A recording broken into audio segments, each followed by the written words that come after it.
on Winsome's healthy options, I thought I would introduce you to balanced nutrition.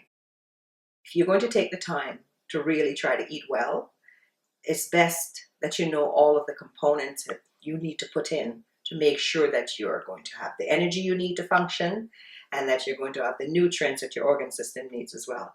So balanced nutrition basically means around 50 to 55% of your daily intake coming from carbs, around 15 to 20% from protein, and 30% from fat.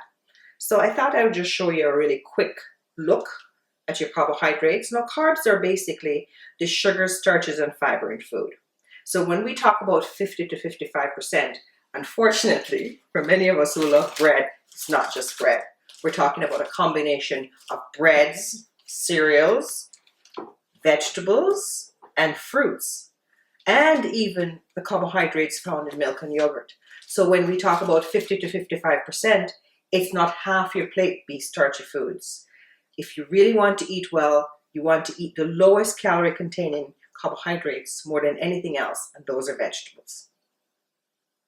Go for the higher fiber carbohydrates, where you're looking at high fiber cereals. You require about 30 grams of fiber every day, and a high fiber cereal can give you a half of that just in the get-go. Your fruits can also provide a large amount, so is vegetables. Of course, there's no fiber in milk or yogurt. Now, looking at protein, 15 to 20% of your daily intake. Lean meats, fish, cheese.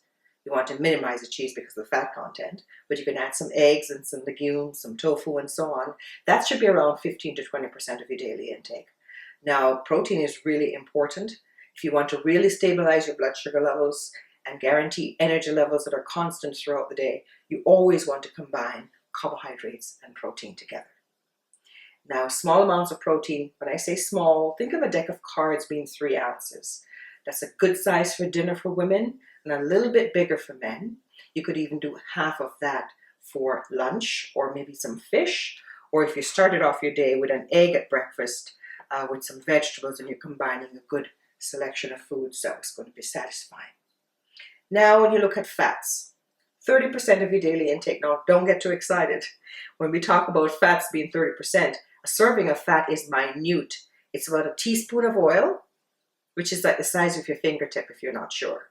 So when we talk about 30%, I'm talking about you getting around 3 teaspoons of oil, or maybe some nuts, some seeds, some olives, a little bit of real butter, natural peanut butter or almond butter can also provide you with some good fats. But you don't want to be able to cook your foods in fats. Fats are there to enhance the flavor of foods, to help you have access to the vitamins A, D, E, and K that you find in some common foods.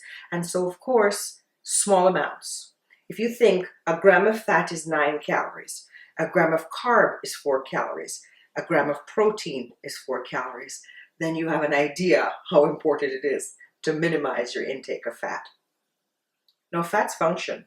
They help you with building new cells, energy production, and they also enhance your absorption of some key vitamins.